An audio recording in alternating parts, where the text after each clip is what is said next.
The question of data sharing, what is it actually? It's that practice of making the data used for scholarly research available. And we see data very broadly. It's not just those tables, it's not just that database, it is all that underlying material that was used to create the research, and that is, by making that available, you can actually reproduce that research. And that can be a huge array of different materials depending very much on the discipline and very much on the research conducted.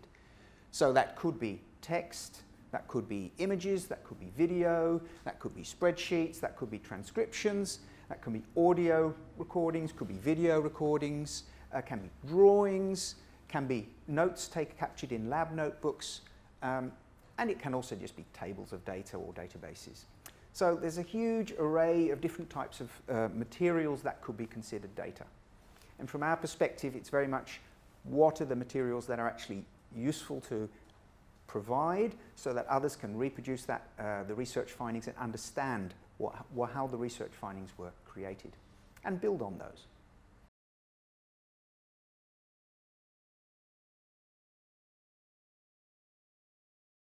So when looking at the motivations in this study, at the top motivation was increasing impact and visibility of their research. That was a strong argument for researchers to share their data.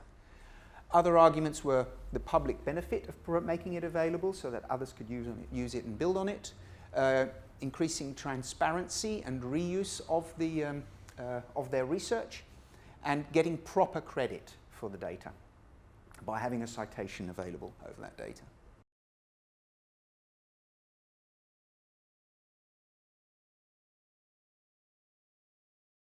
So if you're looking at researchers and their drivers, what we're also seeing is drivers from outside, from other organisations encouraging researchers to share their data. One of the drivers there is funders. Funders are starting to slowly but surely push harder and harder to researchers, saying, well, if we've funded research, we want to see what you produced and where the money went. So one strong example is Wellcome Trust, who's taken a big lead on this and actually pushed for making the data available. But you're also seeing that from the EC as they're thinking about it, and here in Australia, the ARC and NHMRC at this point strongly encourage the sharing of data and making the data available. Publishers are putting up data sharing policies, including Taylor and Francis. A number of others are definitely also pushing in that direction. Government in different countries has set up open data initiatives. In the US, here in Australia, there's been a number of works in that space, and in Europe too.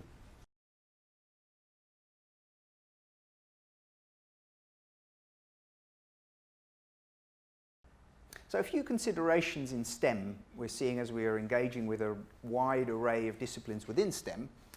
This image is here from bioinformatics, and it gives you an idea of the scientific workflow and the process of how they treat data and how they share data, and where they treat and share data. As you're looking at STEM and as you're seeing developments within STEM, we're seeing a lot of push, first of all, for more and more larger machines that are collecting more and more data, new software that's enabling much more analysis over that data and the generation of data. And that's raising questions about, well, how can we possibly manage all that data? As huge volumes of data being spit out, how do you select what you keep, what you retain? How do you tie that together? There's also a whole bunch of opportunities in this space, and this comes to that point about machine learning and artificial intelligence. As we are creating more and more data out there, there's huge opportunities in bringing data together and combining data to provide novel research and novel findings. But that means that the data that's being produced has to be able to be tied together. And I'll come back to that when we get to the fair data principles. But making sure that data can be read by machines and humans and be transferred backwards and forwards is an interesting challenge, and it's one of the things that also offers a lot of opportunities. Other developments in this space in STEM to increased collaboration across disciplines. So that means that data being produced in one discipline and another discipline can actually be combined and can be brought together, and that's providing novel findings, but that also brings challenges with it.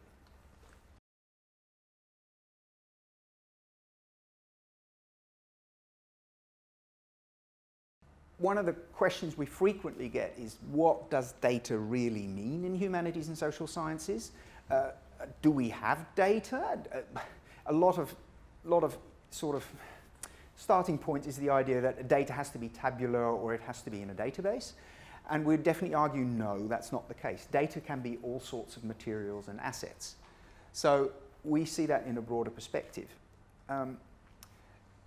The scientific workflows that you see in STEM don't usually apply that directly to humanities and social sciences, and often that's actually part of the creativity within the humanities and social sciences, is turning that around and thinking in different ways and using different routes to come to findings.